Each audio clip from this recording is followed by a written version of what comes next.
આજની મારી રેસીપી તમને ગમી હોય તો સબસ્ક્રાઈબ કરી બેલ આઇકોનના બટનને જરૂરથી દબાવજો.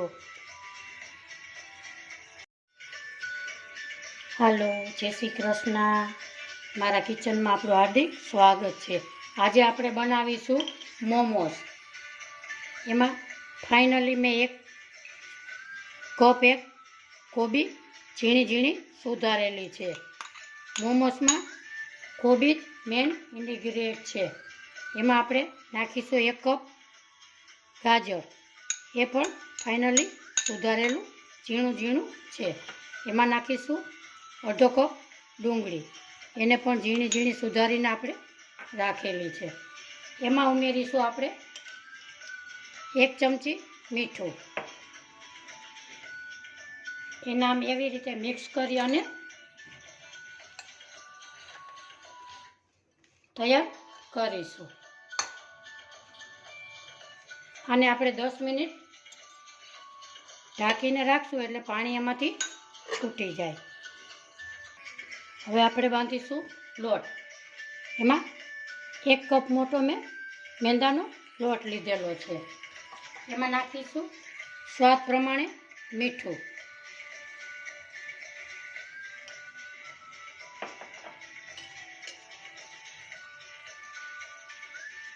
ચાર ચમચી તેલ. એને આપણે લોટ બાંધીશું. આ મોમોસ ખાવામાં ખૂબ જ સ્વાદિષ્ટ લાગે છે. આવી રીતે આપણે ડો બાંધીશું.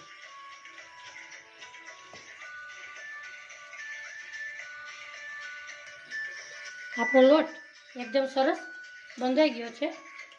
એની માથે થોડુંક આપણે તેલ ઉમેરીશું.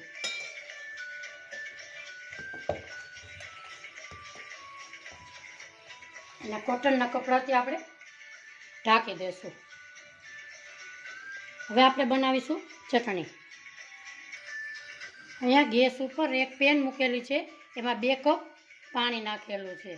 એમાં 7 થી 8 લાલ સૂકા મરચાં નાખીશું. એને 2 મિનિટ પકાવવા દેશું. 2 મિનિટ થઈ ગઈ છે. એમાં નાખીશું આપણે 2 થી 3 ટમેટાં.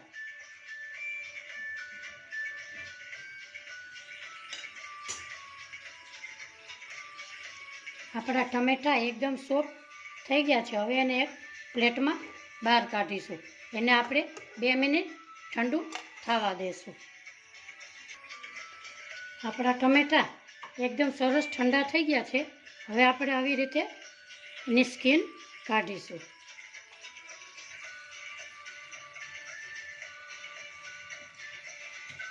એને આપણે મિક્સર જારમાં પીસી લેશું.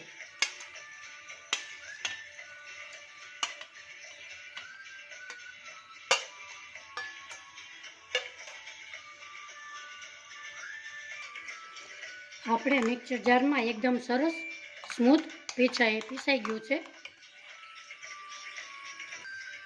હવે આપણે ગેસ ઉપર એક પેન મૂકેલી છે. એમાં 2 ચમચી તેલ ઉમેરીશું.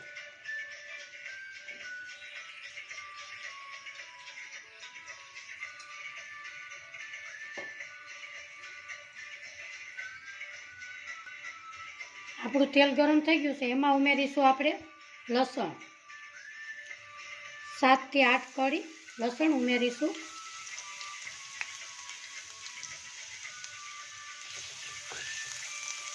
આદુના કટકા.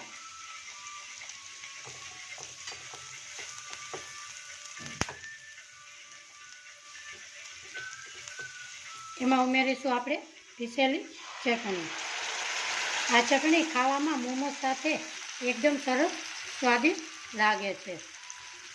તમે પણ ઘરે જરૂરથી ટ્રાય કરજો.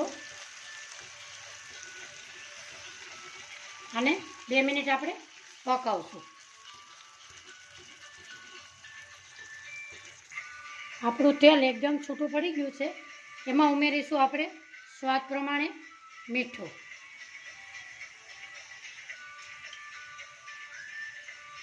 ખાંડ 1 ચમચી ખાંડ, એક લીંબુ, tomato ketchup, dark soya sauce,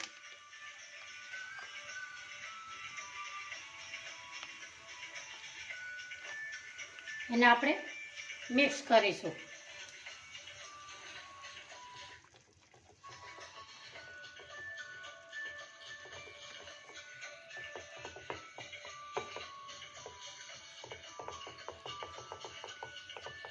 આપણી ચટણી અહીંયા સરસ મસ્ત રેડી છે. હવે આપણું સ્ટફિંગ છે એમાં પાણી રિલીઝ થઈ ગયું છે, એને હવે બહાર કાઢીશું. એક બાઉલ લેશું, એની માથે રેશમનું એવું કપડું પાથરશું ને આપણે આમાં ઉમેરીશું.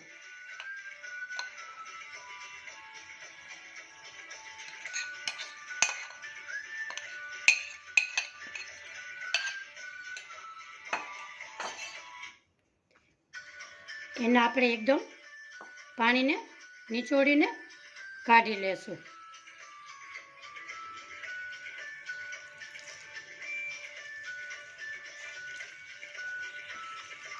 આ પાણીનો ઉપયોગ તમે સૂપમાં કે લોટ બાંધવામાં લઈ શકો છો.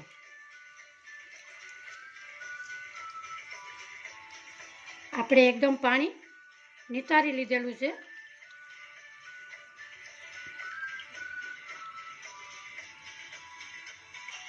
આપણે સ્ટફિંગ બાઉલમાં કાઢીશું. આપણે આમાં પાણી જરા પણ નથી. એમાં ઉમેરીશું આપણે લસણ 7 થી 8 કળી નાના નાના ટુકડા કરેલા છે. લીલું મરચું તમે તમારા ટેસ્ટ પ્રમાણે નાખી શકો છો. આદુના નાના નાના ટુકડા, તીખાની ભૂકી અને ધાણા ભાજી.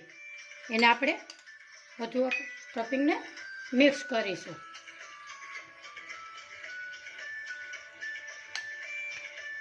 અહીંયા આપણું સ્ટફિંગ સરસ મસ્ત બની ગયું છે.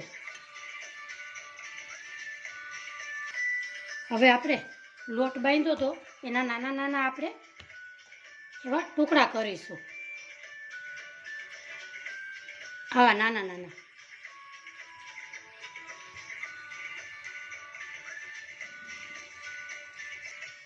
આપણા બધા નાના નાના પીસ કરી લીધા છે.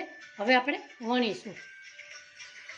હવે મેં એક નાનું ગોયણું લીધું છે, એને હવે આપણે પતલી રીતે વણીશું. આજની મારી રેસીપી તમને ગમી હોય તો પ્લીઝ લાઈક ને શેર ને સબસ્ક્રાઈબ કરવાનું ન ભૂલે. તમારા ફેમિલી મેમ્બર્સમાં તમે જરૂરથી શેર કરજો. આવી રીતે આપણે વણીશું. એમાં ભરીશું આપણે સ્ટફિંગ.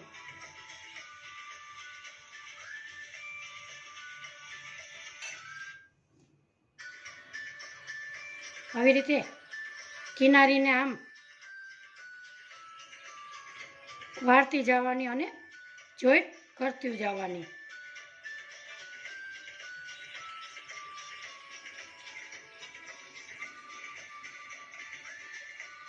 આવી રીતે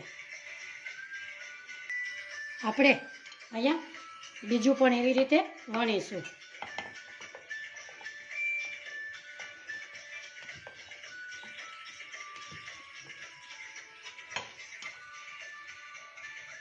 એમાં ભરીશું સ્ટફિંગ.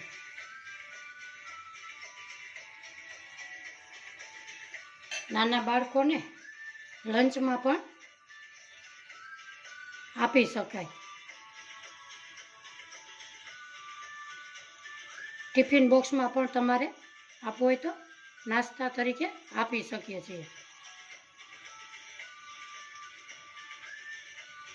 આવી રીતે આપણા મોમોસ બધાય વળી ગયા છે. હવે એને આપણે સ્ટીમ કરીશું. અહીંયા મેં ગેસ ઉપર એક ઢોકરિયું મૂકેલું છે, એમાં આપણે મૂકીશું સ્ટીમ કરવા માટે.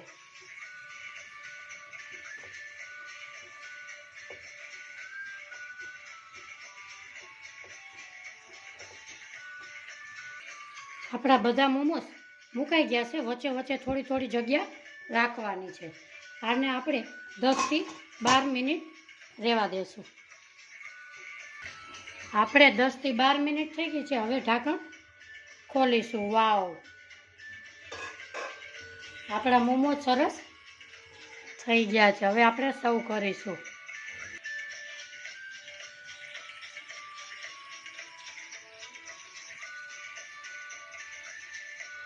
આજની મારી રેસીપી કેવી લાગી કોમેન્ટ બોક્સમાં જરૂરથી જણાવજો. કયા શેરથી જુઓ છો એ પણ જણાવજો. એ જોઈને મને ખૂબ જ આનંદ થશે.